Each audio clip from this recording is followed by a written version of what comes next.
వ్యక్తిత్వ హననం ఇది తెలుగుదేశం పార్టీ ఆత్మవిమర్శ చేసుకోవాల్సిన అంశం. కింద క్యాడర్కి ఖచ్చితంగా పైన పార్టీ కంట్రోల్ చేయకపోతే ప్రజలలో ఆగ్రహం చిరాకు దానికే వస్తుంది. ఎందుకు అంటే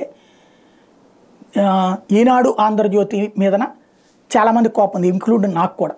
ఎందుకని వాళ్ళు వన్ సైడెడ్గా తీసుకొచ్చి అంటే జర్నలిజం ముసుగులో చేస్తున్నారు.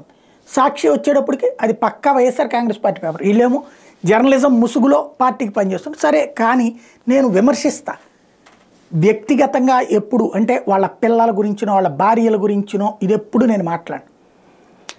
వాళ్ళని విమర్శించే వాళ్ళు కూడా ఆ మాటలు మాట్లాడరు. 100కి 99 మంది ఎవడో నోటి గొలగాడు తప్పించి వ్యక్తిత్వాన్ని వాళ్ళ లేడీస్ గురించి ఎవరు మాట్లాడరు. ఇప్పుడు తెలుగుదేశం పార్టీకి సంబంధించిన సింపథైజర్స్కి ఆంధ్రజ్యోతి లాగానో లేకపోతే ఈనాడు లాగానో లేదా ఏబిఎన్ లాగా మహా టీవీ లాగా TV5 లాగా ఈటీవీ లాగా దిగజారిపోయి వార్తలు ఇవ్వట్లేదు TV9. బ్యాలెన్స్డ్గా ఇస్తున్నాయి TV9 ఎన్టీవీ. ఏంటది, వైసీపీ వాళ్ళు పార్టీ పెడితే అది ఇస్తున్నారు, తెలుగుదేశం వాళ్ళు పార్టీ పెడితే అది ఇస్తున్నారు. ఏదో ఒక సైడ్ తీసుకోవట్లేదు. సాక్షిలాగా ఉండట్లా, లేదా ఈటీవీ ఏబిఎన్ వీళ్ళలాగానే ఉండట్లేదు, బాధ్యతగా ఉంటున్నారు. అది నచ్చట్లా. అది నచ్చక అందులో ఉన్న జర్నలిస్టుల్ని, అది ఎస్పెషల్లీ CMB చూసే జర్నలిస్టు హసీనా మీదన దారుణమైనటువంటి అసభ్యకరమైన అసహ్యకరమైన ట్రోల్స్ చేశారు. ఏంటంటే అమ్మాయి ఒక ప్రోగ్రాం గుడివాడలో సంక్రాంతి సంబరాలకు సంబంధించిన ప్రోగ్రాం కవర్ చేసింది.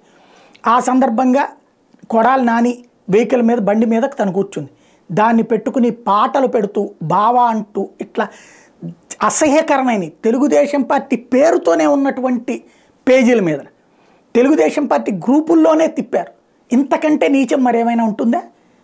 ఏంటి అమ్మాయి చేసిన పాపం, ఏంటి అమ్మాయి చేసిన తప్పు? ఒక జర్నలిస్ట్గా తనకు సంబంధించినటువంటి డ్యూటీ తను చేయడం, దాంట్లో బండి మీద కూర్చోవడం. ఆ లెక్కనైతే కనుక ప్రతి ఒక్కళ్ళు బోలెడన్ని ఇళ్లలో కూడా కూర్చున్నటువంటి సందర్భాలు ఉంటాయి. జర్నలిస్ట్ అనేటువంటి వాళ్ళు కవరేజ్లో భాగంగా 100 చేస్తారు. వ్యక్తిత్వం అన్న ఒక ఆడపిల్ల అని కూడా చూడకుండా అసహ్యకరమైనటువంటి ట్రోల్ చేస్తున్నారు. అసభ్యకరమైనటువంటి సంబంధాలను అంటగడతా, అక్రమ సంబంధాలను అంటగడతా వ్యక్తిత్వ హననం చేస్తున్నారు. ఇంతకంటే నీచం భారతదేశ చరిత్రలో మరి ఎక్కడా లేదేమో. సెక్యూరిటీ లేకుండా పోతుంది ఆంధ్రప్రదేశ్లో ఇట్లాంటి వాళ్ళ నుండి.